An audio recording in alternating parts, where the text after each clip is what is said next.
यही तो प्यार है भाव। अंधेरी रात और सुनसान सड़क। एक लड़की बेतहाशा भागती जा रही थी। उसके कदम थमने का नाम नहीं ले रहे थे, मानो अगर वह जरा भी रुकी तो उसकी जिंदगी का सूरज हमेशा के लिए डल जाएगा। वह बार बार पीछे मुड़कर देख रही थी, जहां कुछ साए उसका पीछा कर रहे थे। मौत के इस खेल में उसे बचने का कोई रास्ता दिखाई नहीं दे रहा था। भागते भागते उसे सड़क पर एक मोड़ दिखा और वह उम्मीद की तलाश में उसी तरफ मुड़ गई।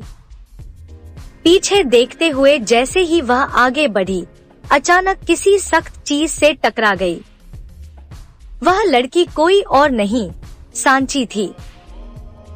सांची ने घबराकर सामने देखा, पर उसे उस शख्स का चेहरा दिखाई नहीं दिया, क्योंकि उसके ठीक पीछे एक गाड़ी खड़ी थी जिसकी तेज हेडलाइट सीधे सांची की आंखों में पड़ रही थी। डर और घबराहट में सांची ने बिना सोचे समझे उस शख्स को गले लगा लिया और हांफते हुए विनती की, प्लीज मुझे बचा लो। अगर तुम अभी मुझे बचा लो हुई तो किसी और से पहले मैं ही तुम्हें मार दूंगा। उस शख्स की बर्फ जैसी ठंडी और बेरुखी भरी आवाज सांची के कानों में पड़ी। वह झटके से उस अजनबी से अलग हो गई। इतने में वे चारों लड़के भी वहां पहुंच गए। उनमें से वही लड़का जिसके पैर पर सांची ने वार किया था, उसे देखते हुए बोला, अब बचकर कहाँ जाओगी? अगर तुम इसे चुपचाप जाने दो तो यह अपने घर ही जाएगी। उस नकाबपोश शख्स की बारी आवाज गूंजी। अब सबका ध्यान उसी पर था। चेहरा अभी भी रहस्य बना हुआ था। आधी वजह गाड़ी की हेडलाइट्स थी और आधी उसके चेहरे पर लगा काला मास्क। उन लड़कों में से एक ने तैश में आकर कहा, ओए हीरो, यहाँ फिल्मी एंट्री मार के खुद को असली हीरो मत समझ, चुपचाप निकल जा यहाँ से। उसकी बात सुनकर वह शख्स नीचे देखकर हल्का सा हंसा, फिर बिजली की फुर्ती से अपनी गन उस लड़के पर तान दी। यह देखकर उन चारों के पैरों तले जमीन खिसक गई। वह लड़का हकलाते हुए बोला, देख देख, तू जानता नहीं तूने किससे पंगा लिया है। जब तू खुद ही नहीं जानता कि तू कौन है तो मैं कैसे बता सकता हूँ।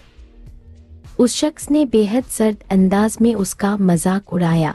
लड़के को गुस्सा तो बहुत आया, पर गन की नली देखकर वह दांत पीसकर रह गया। उसने कहा, तुझे यह सब बहुत महंगा पड़ेगा, सस्ती चीजों का शौक नहीं है मुझे। उस शख्स ने उसी बेबाक अंदाज में पलटवार किया।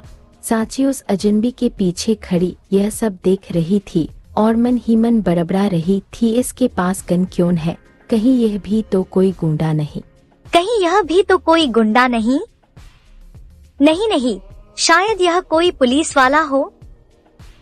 खैर, जो भी हो, इस वक्त तो यह मेरे लिए किसी फरिश्ते से कम नहीं है। अचानक एक आवाज से उसका ध्यान टूटा। उसने देखा कि उस शख्स ने उस लड़के की गर्दन दबोच रखी है और गन उसके सिर पर तान दी है। तभी उसके कान में उस अजनबी की गहरी आवाज पड़ी, बस अब बातें बंद।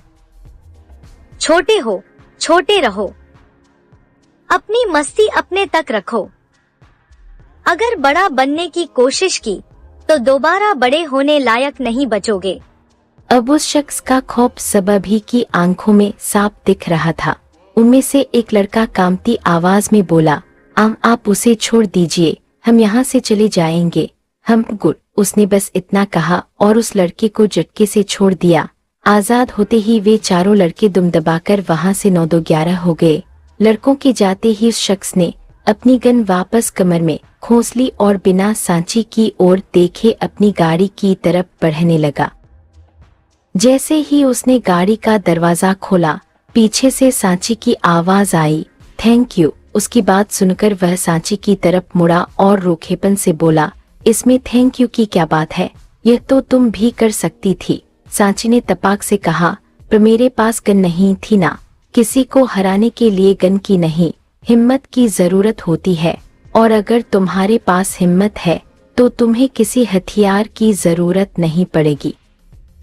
वह बेहद ठंडे लहजे में कहकर जाने के लिए मुड़ा।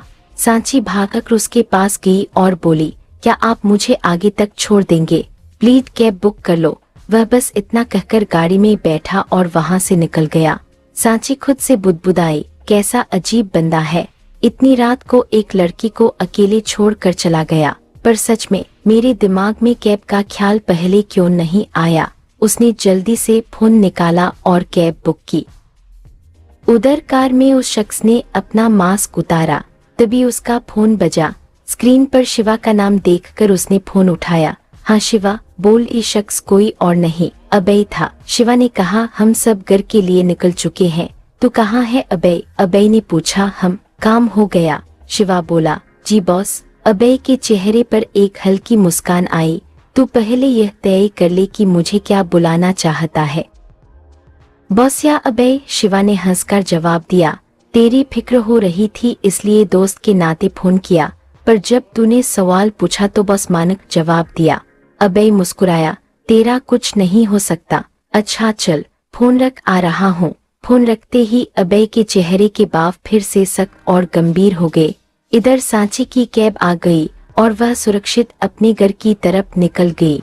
तो ऐसी रही अभय और सांची की पहली मुलाकात। इस अजीब शुरुआत के बाद क्या इन दोनों के बीच प्यार पनप पाएगा? क्या किस्मत इन्हें फिर से मिलाएगी? जानने के लिए सुनते रहिए, ही तो प्यार है।